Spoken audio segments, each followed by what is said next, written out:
এই আমটা দিয়ে আমি কি করব ওদিন আমি বলেছি। তো আপনারা সবাই দেখেন আমি আমটা দিয়ে কি করি। আসসালামু আলাইকুম, সবাই কেমন আছেন? এখানে আমি 1 কাপ চিনি গুঁড়া চাউল 1 ঘন্টা ভিজিয়ে রাখি, ধুয়ে নিয়েছি। এখন আমি পানি দিয়ে সিদ্ধ দিচ্ছি। আমার চালগুলো সিদ্ধ হয়ে গেছে।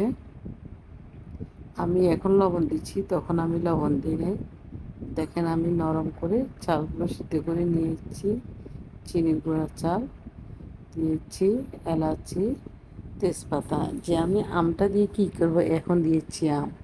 আমি আমটা যে চিকন রগগুলো থাকে এগুলো ফেলে দিয়েছি, ব্লেন্ডার মেশিনে ব্লেন্ড করে। এখন আমি এই চালের ভাতের মধ্যে আমগুলো দিয়েছি। এই আমটা মিষ্টি আম দিতে হবে, টক হলে হবে না, দিবেন না। এটা মিষ্টি আম দিয়ে করা যায়। আমার এটা হিমসাগর আম, তাই আমি মিষ্টি আম দিয়েছি এখানে ঘন দুধ।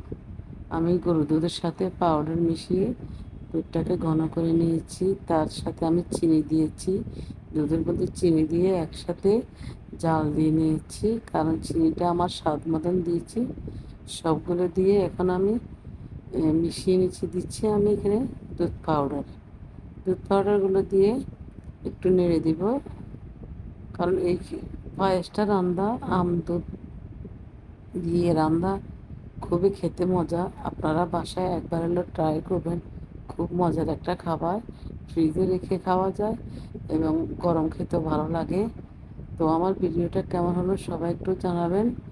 ভালো লাগলে অন্যদেরকে দেখার সুযোগ করে দেবেন। আজকের জন্য বিদায়, আল্লাহ হাফেজ সবাইকে।